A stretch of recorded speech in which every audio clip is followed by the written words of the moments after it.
The Detroit Pistons lose their 25th consecutive game. I don't know. Let's chat about it. Passing lane, skies a jam. Dynamite dunk and the crowd loves it.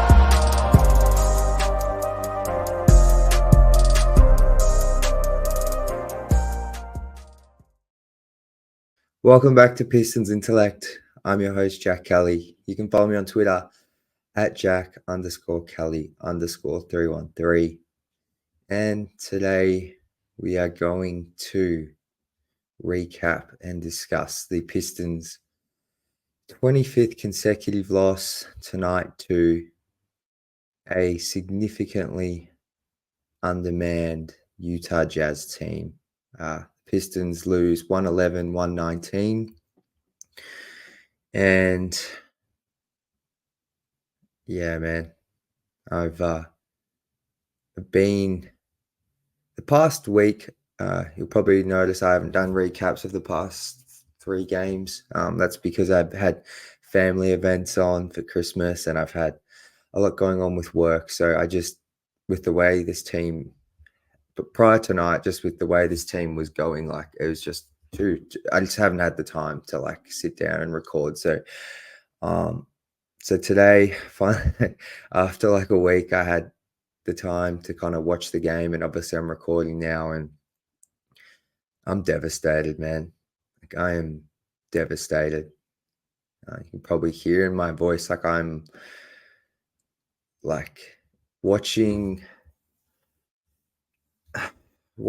this team just fail at every opportunity is just like, it's just sad. And like I'm not angry anymore. I was angry around the 8, 9, 10, 12, 15 game mark, but like this is just completely like, it's just so sad and it's a disgrace. Like the way, like top down, like what we are witnessing is just a pathetic, a pathetic kind of, it's just all around pathetic, disgraceful, like whatever word you want to say, like whether it's the lack of leadership, whether it's the roster that's been constructed. And like I was one of the people that were more optimistic on at least this roster somewhat working this season, and the Pistons win 29 games. But like clearly I was wrong for being optimistic, and like yeah, this has just gone on too long. Like it's one thing to have the summer you had and come into the season and think that, okay, maybe this is going to work, and then it doesn't. But to continually like not make any changes to the roster, and then Monty Williams says he's going to shorten the rotation, but then I don't think he's played less than 10 guys since. So like things like that, the turnovers are just a killer from the players. But I mean, I don't even think this is like a players thing. And like, I truly think there is talent within the core 4 of Cade, Ivy, Duren, and Asar. This isn't a team that's in year 1 of a rebuild or is an aging veteran team where the talent isn't there and there's no young talent. Like, there's talent there. And I think this has felt like tonight was the first time it's truly like feels cemented that this is like a ownership front office issue. And yes, Monty is responsible for this, and like his rotations, his, him continuing to put 5-man bench units out that just get killed and annihilated. And, some of the things he says, he contradicts himself and says one thing, but then, like tonight he says he wants to put more spacing around Cade. Then you put Marvin Bagley and Isaiah Stewart in the starting lineup alongside him. Like he is definitely culpable in this, but this just feels like a front office and ownership thing. And I've been saying this on every second episode that I've done. Like there is no leadership. Like it just feels like there's no leadership. There's no person in charge. There's multiple people who have a say in things, and no one, it just feels like indecisive, and it's just an absolute mess. And for those that didn't watch the game tonight, in the last minute of play, when the game had gotten away from Detroit, you could hear "sell the team" chants. And like, whilst it's funny, it's like just how has the Detroit Pistons become this? Like, I've was late to become a Pistons fan in the sense of like I only joined in like 2011, 2012, and I have not seen much success. But I cannot believe like what we are witnessing. Like it is like sell the team, people with paper bags on their heads. Like it's funny and we can laugh about it and post it on social media and stuff. But it's also just like an absolute disgrace that like that's what this has come to. And I'm not having a go at the fans for doing that. You say what you want, sell the team. That's a respectful chant. They're not swearing. Like go for that. Like I'm all for that in the sense if you want to say that.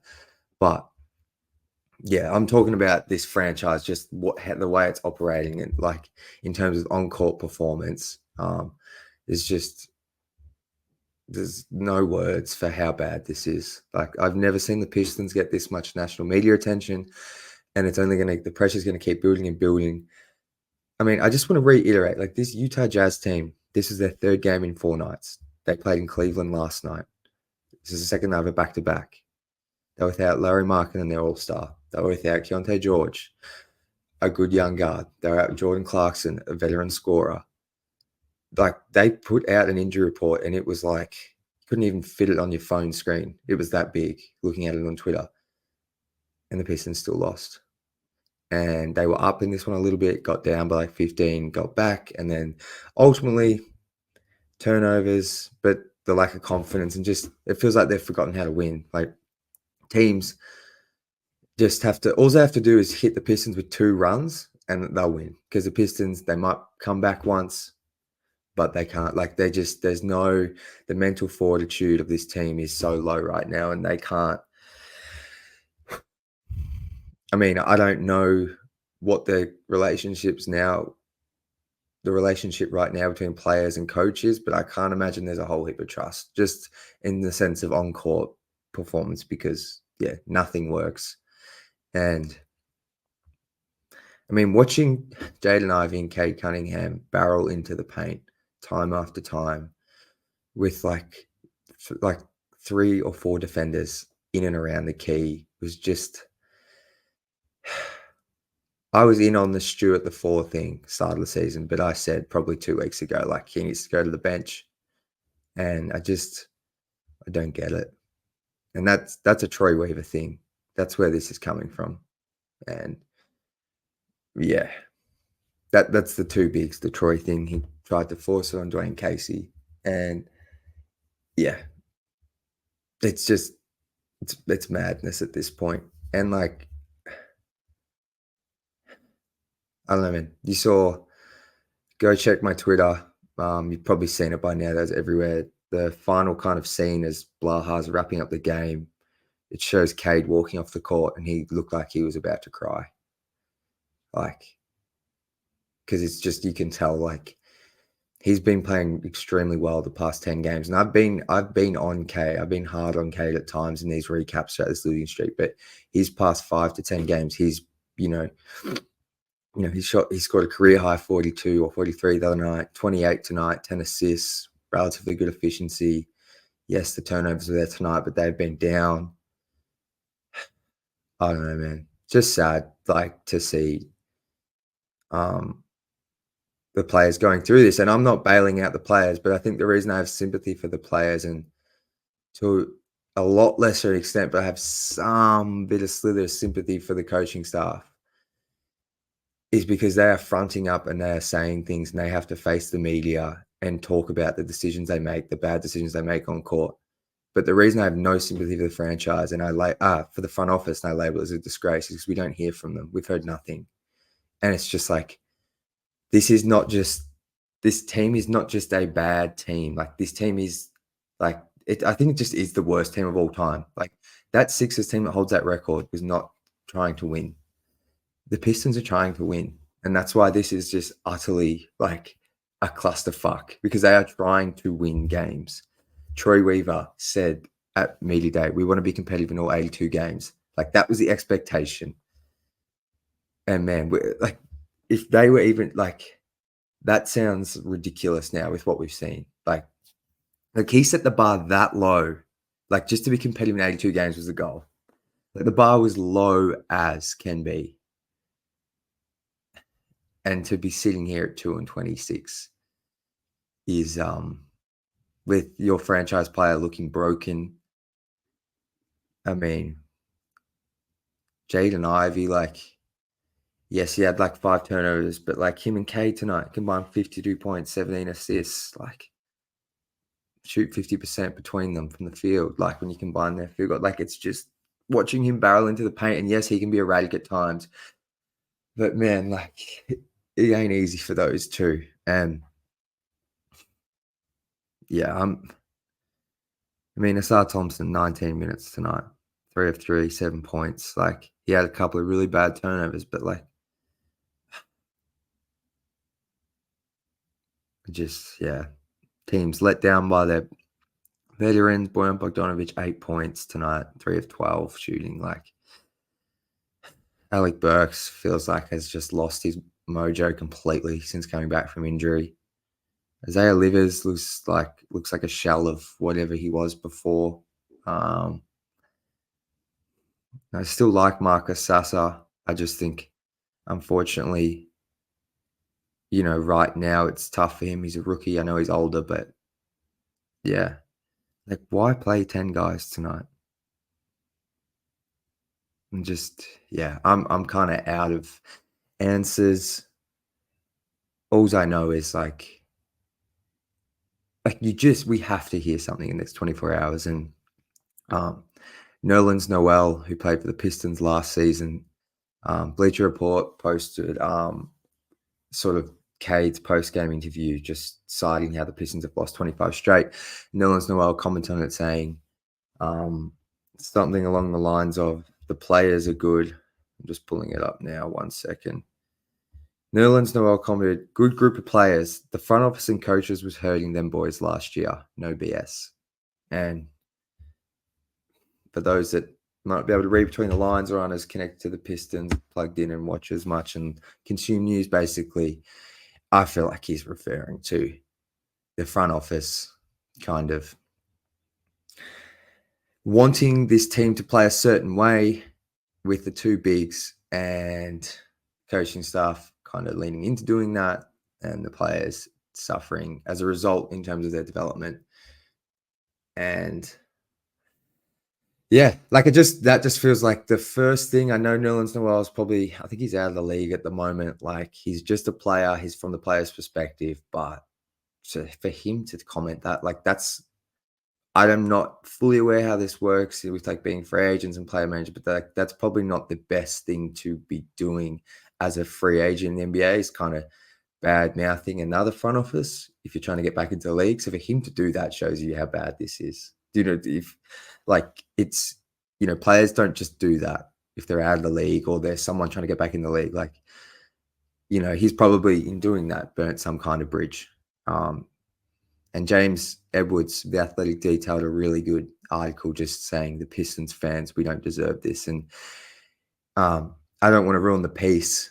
Go read it at The Athletic. It was one of my favorite pieces he's ever written, but basically just said, he just went through why Pistons fans shouldn't pay and why we deserve a lot better and why the product we're seeing on the floor is just unacceptable. And it was a real honest, well-written piece. And I think it helped just to read that from someone who's plugged in to the Pistons. And if I'm kind of putting the tea leaves together, it kind of feels like if James is now talking like this, feels like something's going to happen. So something has to happen in the next 24 hours. Like you can't turn up on the 26th of December against the Nets, which is in 3 days or 4 days, and have not said a word, have not made a move. If they do, like I pretty much don't have any hope, but I will have zero hope. And I don't know when a move's coming, or like in the front office, ownership, if a trade, like if a move at all is happening, if we don't hear from anyone. So yeah, man, this is absolute rock bottom. That's a phrase that's been used a ton. When we're getting close to 2 months without a win, believe if they get to December 28th and haven't won a game, that'll be 2-month mark from their last win over Chicago on October 28th. And to hear someone, I was listening to the Pistons Spaces. Shout out to Pistons Fleet, but someone said like the Pistons wouldn't have won a game before, like the last time they won was before Halloween. So we've gone Halloween all the way to Christmas without a win. So it's just, I don't know. Like it's crazy. Yeah, I cannot believe we're here. I'm tired of saying that, but yeah, I thought today would be. I genuinely, I was talking to some friends yesterday, and I thought today they were going to win for some of the reasons we've mentioned, but because the Jazz had just played Cleveland, I watched that game yesterday, saw the Jazz in that game. So I already felt like they're going to be on a back to back. They've been struggling big time this season. And then I wake up today and see the news that Larry Markkanen's out and the other guys. And I thought, okay, they're actually going to win. And the Pistons started great. Well, they started well today, and then they got down because of those bench units. And then obviously we know what happened. So I'll never barrack for this team to lose or support for this team to lose. But if that's what has to happen for some form of change, like, yeah. And for those that say maybe, and I understand this, that getting rid of the GM or changing the coach or the GM won't like do anything immediately. Like you can't not make a move in that front office. It feels like to me that's where this rots from. It's like I think Monty has made some very questionable decisions, but he is not this bad of a coach. These players are not this bad. Like this young core is not hopeless. I'm probably in denial. Call this copium, but I don't think this team needs to trade Cade Cunningham and tank for the number one pick in the next 2 years. Like I think there is enough young talent here to build a competitive roster. I don't know if this team and Cade Cunningham is ever going to be the guy who leads you to a championship or Eastern Conference Finals, but I feel like he's definitely an all-star. I feel like Jaden Ivey is a fringe all-star type of talent. I feel like Jalen Duren is a fringe all-star type of talent. Asar Thompson, I'm a little bit lower on, but I feel like in the sense of just being extremely impactful, two-way kind of player as a defender, a rebounder, and then on offense as a cutter and passer and playmaker. Like I feel like there's something there. And yes, you might only end up with two of them when the team is winning, if that ever happens, but you've got stuff there to work with. Like this isn't as dire. It's just a bizarre thing because it's like there is talent here, but it's like when you look at the record and when you hear national people talk about it, like they suggest that you just need to blow it all up and you need to start fresh. But it's like there is stuff here. I just think this is a leadership and an ownership thing. And I know it might sound hard for some to understand that by changing that will help the on-court play, but I truly think it will. And it'll be obviously because different roster moves will be made.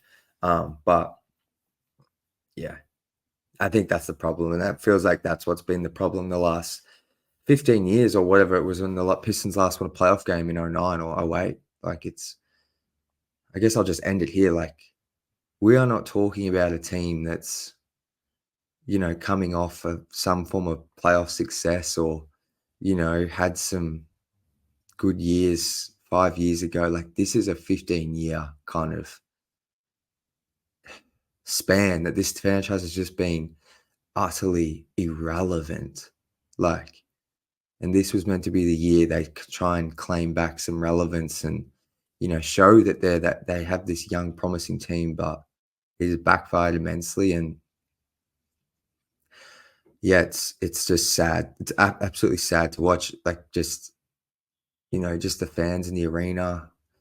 Just, I mean, I know Twitter can be a pretty volatile place, but I mean, people only share their frustrations because they care so much. So like so many people just like watch this team every night and it's all around just sad and sports meant to be so fun. But it's like it's just yeah.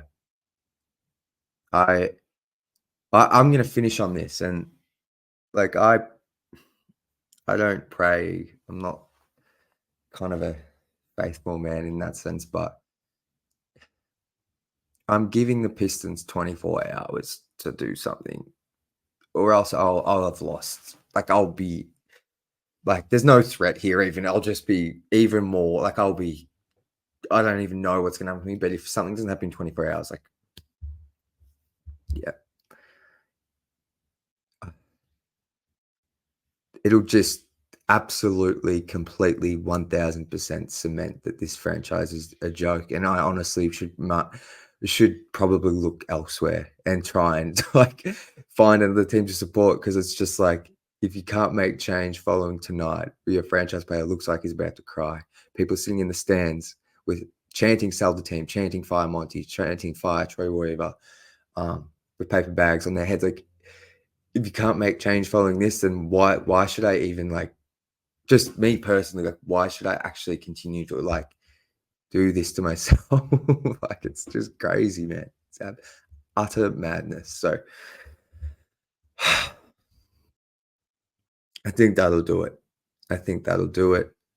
I just had the thought then that I remember after that Bulls game, I actually came on here and said, it feels like I picked the right season to start doing these recaps, and they haven't won since. So, uh, I guess just a little scheduling thing. I'm going to try my best over the next week to recap all the games, but I'm going to be away, so um, I might not be able to get all of them. I'm going to try my best to react to any breaking news. I think that'll be more of a priority than the game recaps, to be honest, because of the way this team's playing. So appreciate everyone for sticking with me, and for being patient while I've been away, because I appreciate all your support. And yeah, well, I'm very down right now, like the most of you watching this.